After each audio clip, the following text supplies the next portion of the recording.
I'd like to tell you a little bit about Dell. Very famously started up by Michael Dell in his dorm room in Austin, Texas, 25 years ago.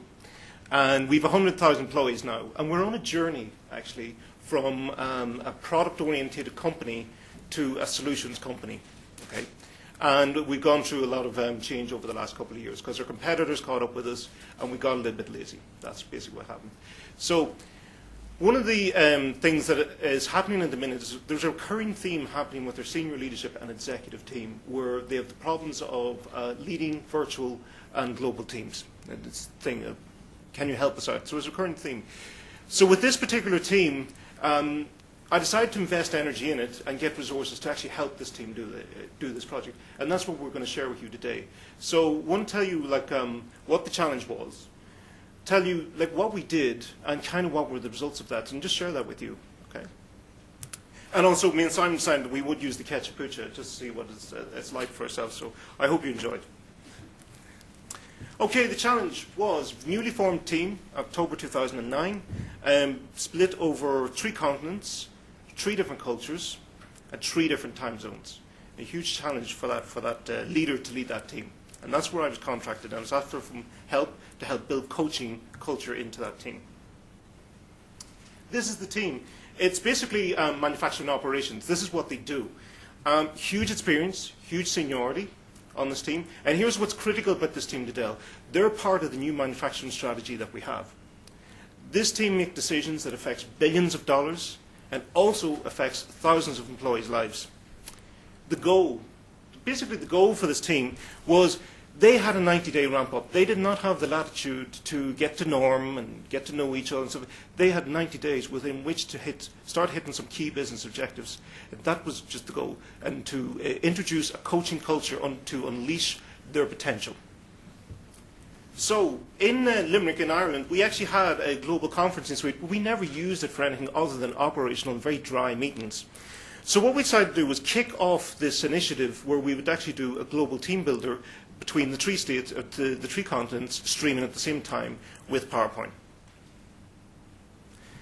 Just show you Noel himself. Noel is an engineering genius. He actually did all the transferring of the manufacturing from Ireland to Poland.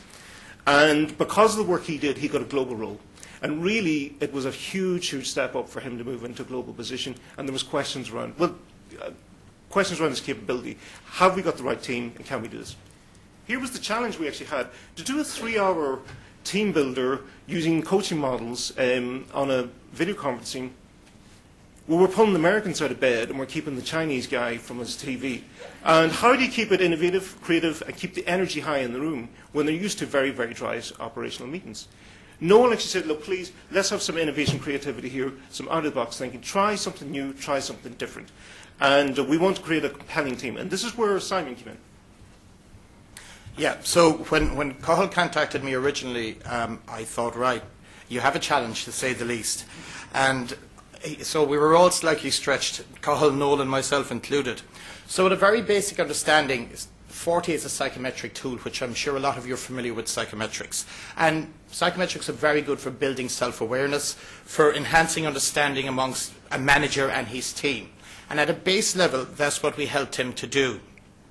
But Forte added something else.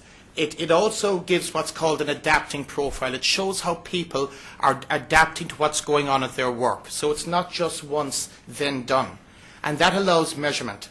And Noel is an engineer, and he loves graphs, and he loves measurement, if that makes sense. But that was crucial in this day and age.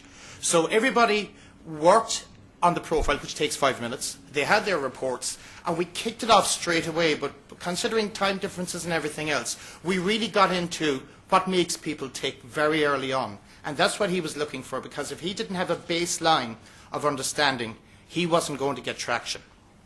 So we want to have some fun with it and use the visualization of the video conferencing. So once each person had shared what they were, it was like 2 thumbs up for, I think that's you. So 1 thumb up for, not so sure. And then because the Chinese person had been headhunted in for a very specialized skill set, we didn't want to create a threatening environment. So we didn't want to do this. We said this for neutrally obvious.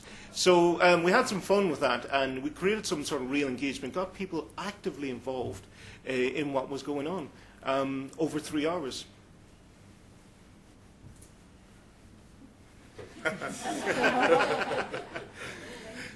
So, okay, and this is where it all hangs, and technology lets you in the high and dry.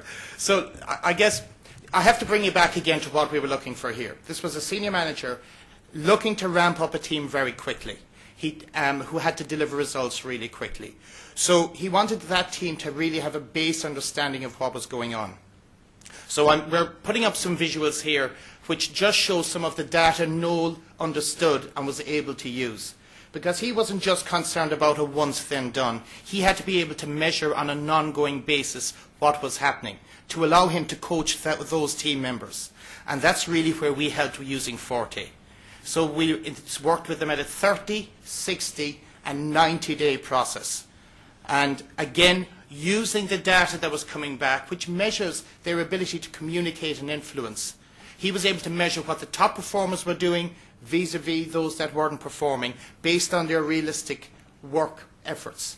And hence, he was using that to balance out and grow the team. So what worked well? Well, we had fun, and we kept the energy levels high on the phone or on the video conference all that time. What also worked well as well was an element of contracting. We had, through trust, to contract the team into this. It couldn't be Noel-led. If it was, it dies a death. And that's what actually happened. Based on what happened, they said, yes, let's do this. And it was their 90-day plan, not ours. What could have been better, if I'll be honest, was time poor.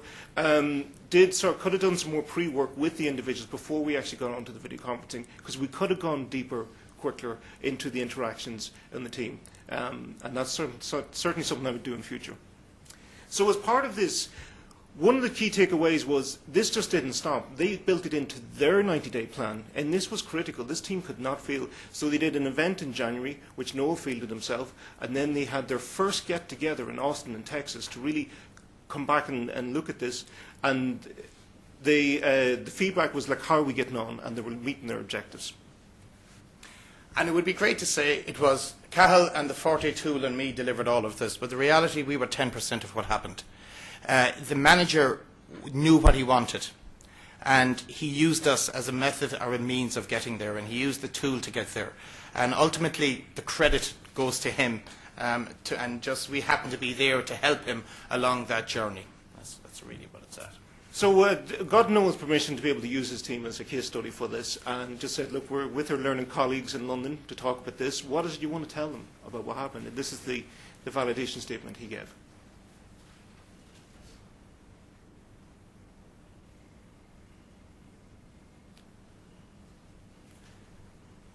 So one of the things I'd like to say is what I did with this was I wrote up a case study about it because it's quite a unique need. And Dell's now actually setting up a medium business, cloud computing. I won't get into what that is now because they don't know themselves.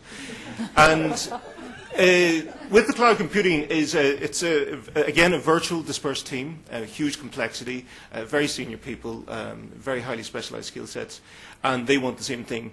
But I noticed when I wrote it up as a case study and sent it out, nobody read it.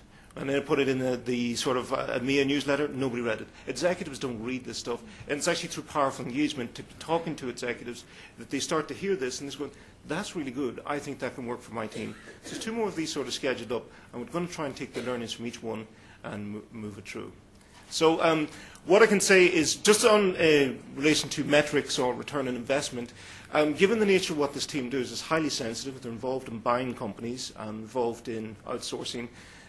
We weren't privy to some of the business plans, so we couldn't actually show that. But what we were able to show was some of the softer skill communication stuff going on at the team level.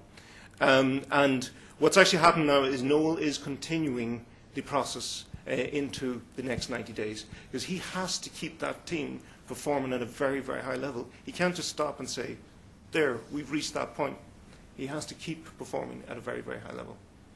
Thank you. Thank you.